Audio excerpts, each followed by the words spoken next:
Today I'm in a field shooting a building, Lister's Mill.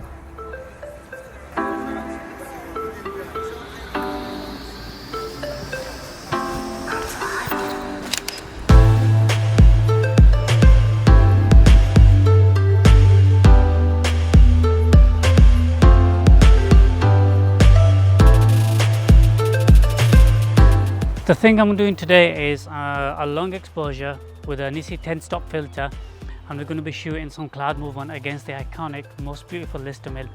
I absolutely love this building. There's got so much character, but it's a bit tricky to shoot from many angles. Now I'm shooting with a 24 tilt and shift, and my exposure is on 30 seconds for the long exposure, and my aperture is on about 7.1.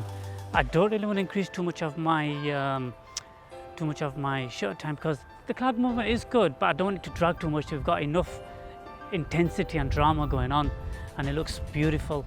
So we're going to keep it clean, simple.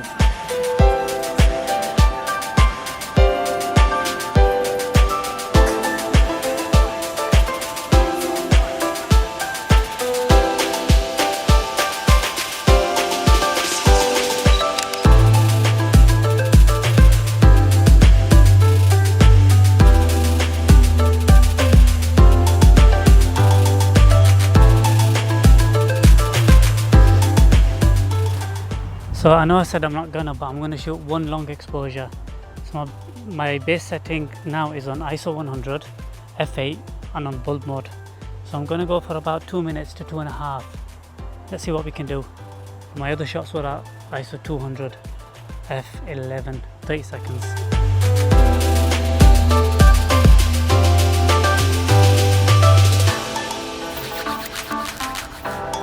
It's like waiting for a cake in the oven.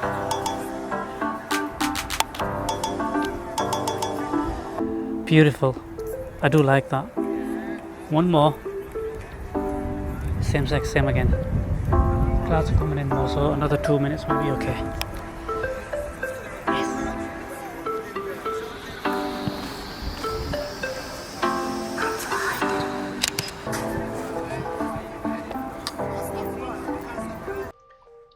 Let's have a look at the images that we've just done. So I'm going to open up Adobe Camera Raw. Again, this is my preferred method or program for organizing and editing my files. So if you go through them, these are the ones that we have done on a 30-second exposure, and each one does have a slight different texture with the clouds. You have some blown out, not blown out, but some light here, a breakout area, so to speak, and then some really nice cloud over here. So you could, in effect, I could use any one of these, but I do prefer these two for some reason. Now you can see the difference where there's a lot more texture and a lot more movement going on over here than compared to this one, but this one is a lot more smoother because of the time. These two are 2 minutes each, but these all being 30 seconds. So I'm going to open up these two in Adobe Camera Raw, and we'll have a look at the differences that we've done. So the changes that we've made rather. So as you can see on this one, we've not thought about the actual building itself. We're just looking at the sky. So I brought down a little bit of exposure, which will probably come down a little bit more. Contrast has come up, highlights are down, shadows are down a little bit as well, and the clarity is up about plus 17. Sharpness is what I've usually kept it, which are those sort of figures. I might just alter the mask, so I don't want it everywhere. Pressing Alt on the keyboard, and it tells you where about you want the sharpness to be applied. The white area is where it will be applied, and this area is where it won't be applied unless I slide it all the way. But there, I'd say. Noise reduction is fine. Again, same sort of principle. Apart from the mask, you don't get to see where it is, but I've not really got grasps of that bit yet, but I don't really tend to use noise reduction. Here I'm not making many changes because I don't really think I need to. We can have a play about, but I don't think I'm gonna. The only thing I'm gonna do here though is remove ceramic aberration, but I don't really think I needed to. Let's have a look if I did. I mean, it does tend to happen when you get a lot of light coming, but tiny bit there maybe not. Let's apply it. No, it's a fantastic lens. This is 24 tilt and shift. So for the next image we worked on the opposite. So instead of looking on the actual sky, we've looked on the building and applied some settings accordingly. So I'm going to select both of these two and open images. It should open up in Photoshop. And basically what I did was put them both into one layer. Now in Photoshop they're going to open up as two different layers unless I select them in Bridge, but I didn't. I'm going to press Ctrl and 0 to put it in full screen, and same with this.